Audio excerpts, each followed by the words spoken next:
Friends, मला तुला एक सांगायचं आहे. आमच्या इंग्लिश मॅमने आम्हाला मार्क दाखवले, पण आमचे सगळे मॅम्स कसे करणार होते. आम्हाला वाटतं इंग्लिश मॅम नाही दाखवणार, पण तरीही आम्हाला इंग्लिश मॅम दाखवलं.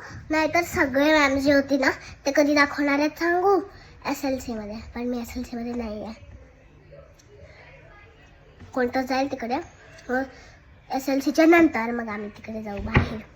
तर मॅमने काय म्हटलेलं, इंग्लिश मॅमने मार्कशीट द्यायच्या आधी, मार्कशीट म्हणजे आमचे आन्सर शीट, जिकडे आम्ही आन्सर लिहितो. आता आमचे वेगळे वेगळे पेपर झाले ना, एक क्वेश्चन एक आन्सर, क्वेश्चन शीट आणि आन्सर शीट. तर मग आन्सर शीट मॅम देणार होती, क्वेश्चन शीट नव्हती देणार. क्वेश्चन शीट कारण आमच्या घरीच आहे. तर आन्सर शीट देणार होती. आणि तिने म्हटलं, त्याच्या आधी म्हटलं की 30, त्याच्या आधी नाही त्याच्यानंतर म्हटलं की 38, 39, 38 आणि 37 हे 3 टॉपर्स असणार. 39 सगळ्यात मोठा तो आधी असेल, त्यानंतर सेकंड 38 असेल सेकंड टॉपर, आणि थर्ड टॉपर असेल का बोलतात त्याला 37 ना. तर मग मला किती भेटले असतील तुम्ही विचार करा. मला मधलं भेटले असेल, लास्टचं भेटलं असेल का आधीचं भेटलं असेल हे मला नाही माहिती. मी दुसऱ्या व्हिडिओमध्ये तुम्हाला सांगेल. ओके की आत्ताच सांगू? राहू द्या, आत्ताच सांगते. तुम्हाला किती वाटतात तो आन्सर आधीच बोलून घ्या. मी थोडा टाईम देते, थोडा म्हणजे 1 सेकंड 10 सेकंड टाईम देते. मग तुम्ही विचार करा, मग आन्सर सांगा. असं म्हणजे सांगू नका, म्हणजे असंच ठेवा. समजा 37 असेल तर मग ते लक्षात ठेवा 37 आहे, आणि लक्षात ठेवा तुम्ही 37 ठेवा. मग त्यानंतर मी आन्सर सांगेल, आणि जर तुमचं करेक्ट असेल त्यांनी मला सांगा कमेंट्समध्ये. मग मी चेक करेल कोणाचं करेक्ट उत्तर आलं, कोणाचं रॉंग आलं असेल तरी काही नाही होत. कारण हा काही रेस म्हणते काय बोलतात त्याला, कॉम्पिटिशन नाही आहे. रेस कॉम्पिटिशन नाही. हां, तर थोडा 10 सेकंड येते. 1 2 3 4 5 6 7 8 9 and 1 for good luck. Time झाले.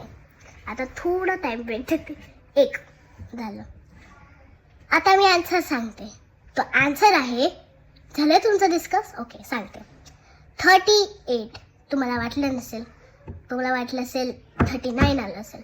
पण तरी मॅमने आज मला म्हटलं, इंग्लिश मॅम म्हणते की मला ना बोर होतं, की मला असं तिला वाटलं की मी अशी सारखी दिसते. तिला वाटतं, हां मला नाही माहिती, पण मी तसं करत असते. पण तिला वाटतं की मी अशी डोज म्हणजे असं झोपल्यासारखं. ती म्हणते सारखं तू डोज करत असते. मी म्हणते कुठनं मॅम तुम्हाला कसं दिसतं? नाही मी नाही करत.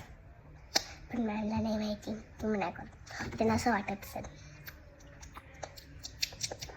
पण मॅमने म्हटलं, मॅमला असं वाटलं नव्हतं की माझे मार्क्स चांगले जातील. पण मॅमने असं मार्क्स होते सांगितले मला खूप आधी. मार्कशीट देण्याच्या खूप आधी, म्हणजे खूप दिवस झाले आधी, 5 दिवसांआधी विचार करा, म्हणजे 6 दिवस. तेव्हा मॅमने सांगितलेलं की तुझा चांगला पेपर गेला. मॅम मग असं तुझा चांगला गेला मला वाटलं नव्हतं. मला असं सांगितलं तर मुलांना वाटलं की माझं पण माहिती असेल. मग लोकांनी बोललं मॅम माझा कसा गेला, मला किती भेटले. मग मॅमने म्हटलं मला एवढे नाही लक्षात राहत, मला एवढेच लक्षात राहतात ज्यांनी खूप चुकवले किंवा म्हणजे खूप चांगलं ठीक केलं आणि खूप चांगलं केलं. तिला 4 अर्थ होतात. एक खूप चांगलं केलं, एक थोडं चांगलं केलं, आणि एक खूप घाण केलं, एक थोडं घाण केलं असं. आणि मॅमने म्हटलं की मला वाटलं नव्हतं तू चांगला ठेवशील पेपर. मी म्हटलं नका मॅम असं समजू, मी सगळं चांगलं ठेवते, पण आहेत माझे बुक्स थोडे खराब. Bye friend.